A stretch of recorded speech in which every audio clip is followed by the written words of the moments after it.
Episode के starting में हम देखते हैं कि रैन रैन की फ्रेंड उसे कहती है कि तुम्हारे फेस को क्या हुआ, आज तो मेरी बर्थडे है ना, तो इतना सैड क्यों हो। इस पर रैन रैन उसे बताती है कि मेरी मॉम चैन को यहाँ पर भेज रही है और वो मुझे बिल्कुल भी नहीं पसंद। रैन रैन की दोस्त कहती है ये वही है ना, तुम्हारी मॉम की फ्रेंड का बेटा जिससे तुम्हारी मॉम शादी करवाना चाहती है। रैन रैन की फ्रेंड उसे कहती है कि अच्छा वैसे दिखता कैसा है और उसका बैकग्राउंड क्या है। इस पर रैन रैन उसे कहती है कि तुम्हें तो सिर्फ पैसों और हैंडसम से मतलब है। रैन रैन की फ्रेंड उसे कहती है कि सोसाइटी में हैंडसम होना और रिच होना बहुत ज़रूरी है, इसमें गलत बात क्या है। रैन रैन की एक और फ्रेंड भी वहीं पर आई बैठी थी और वो भी उसे यही कहती है कि उसका अमीर होना ज़रूरी है, वरना सोसाइटी में सर्वाइव करना मुश्किल हो जाएगा।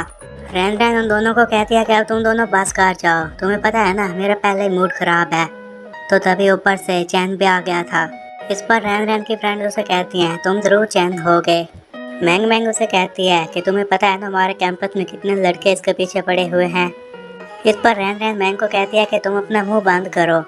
चैन उनको कहता है कि मैं तो यहाँ पर सिर्फ उसके साथ डिनर करने आया हुआ हूँ, वो भी आंट कूके कहने पर। मुझे रैन रैन में कोई दिलचस्पी नहीं है। फिर वो रैन रैन की फ्रेंड शो की तरफ देखता है और कहता है कि मैं तो सिर्फ इसके देखना चाहता हूँ, मेरी पिछली लाइफ में ये ट्रेजिकली मारी गई थी। शो उसे कहती है कि तुम मेरी तरफ ऐसा क्यों देख रहे हो, क्या तुम मुझे जानते हो। चैन उसे कहता है कि नहीं, असल में मेरी फैमिली का बैकग्राउंड फॉर्चून टेलर के बारे में है, तो मैं भी उन्हीं में से एक हूँ। मैं तुमसे पहली बार मिल रहा हूँ, इसके बावजूद मैं जानता हूँ कि तुम एक आर्ट की स्टूडेंट हो और इसके बाद तुम यैनजिंग कॉलेज को ज्वाइन करोगी। शो कहती है कि इसे इसके बारे में कैसे पता कि मैं यैनजिंग कॉलेज जाऊंगी। मैंग मैंग शो को कहती है कि तुम एक सेलिब्रिटी हो तो इसलिए हर कोई तुम्हारे बारे में जानता है। फिर वो चैन को कहती है कि अगर तुम लड़की का दिल जीतना चाहते हो तो ये तरीका ठीक नहीं है। रैन रैन वहीं पर बैठी ये सब कुछ देख रही थी और वो खुद से यही कहती है कि मुझे नहीं लगा था कि ये इतना चमड़ाऊ निकलेगा। शो खुद से यही कहती है कि ये सब कुछ कैसे जानता है, मैंने रात को ही तो इसके बारे में अपने मॉम और डैड से बात की थी, इसके बारे में कुछ तो अजीब बात ज़रूर है। तभी मैंग कहती है कि वो देखो यंग आ गया। उसे देखने के बाद चैन कहता है कि मेरी प्रीवियस लाइफ में ये मेरे स्कूल में सबसे बड़ा दुश्मन था और लड़कियों के सामने हमेशा शो ऑफ करता रहता था। फिर यंग भी चैन को देखता है और मैंग से पूछता है कि ये कौन है। उसे बताता है कि मैं यहाँ का स्टूडेंट हूँ, अगर तुम यहाँ पर आए हो तो इसका मतलब है कि तुम्हारा बैकग्राउंड बहुत ही हाई होगा। उसके दिन में यही था कि जब इसे पता चला कि मेरा बैकग्राउंड इतना बड़ा है तो ये शॉक्ड हो जाएगा। तो तभी चैन उसे अपना नाम बताता है। यंग कहता है कि अच्छा तो तुम में नर्व्स हैं, स्कूल में देखेंगे कि क्या होता है। शो ये सब कुछ देखते हुए कहती है कि ये अच्छी बात नहीं है, अगर यंग ने चाहा तो वो चैन की अच्छी खासी पिटवाई करवा सकता है। वो जब चैन को देखती है तो वो मुस्कुरा रहा था, इस पर कहते हैं कि कितना अजीब आदमी है। तभी यंग उन लोगों को कहता है कि हम क्रोक के जाएंगे और मुझे नहीं लगता कि हम जल्द फ्री हो पाएंगे, आज हम बहुत इंजॉय करने वाले हैं। मैंग यंग को बताती है कि मैंने सुना है कि एक नया क्रोके ओपन हुआ है। तो इस पर यंग उसे कहता है कि ठीक है फिर हम वहीं चलेंगे।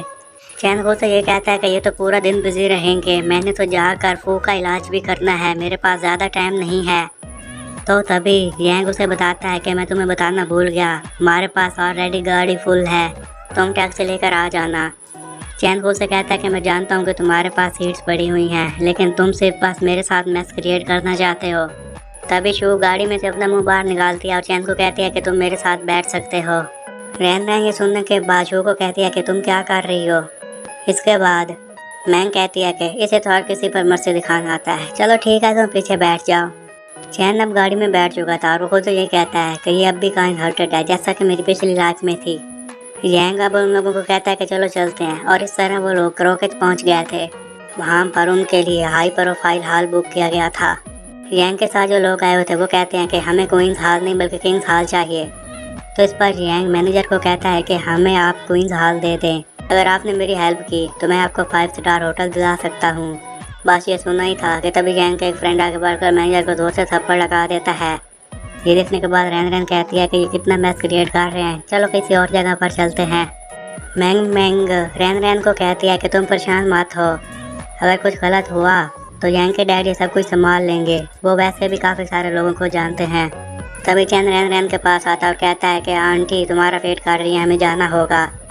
तो इस पर मैंग मैंग कहती है कि तुम्हारा क्या मतलब, अभी तुम्हारी पार्टी शुरू भी नहीं हुई और तुम इसे लेकर जाना चाहते हो।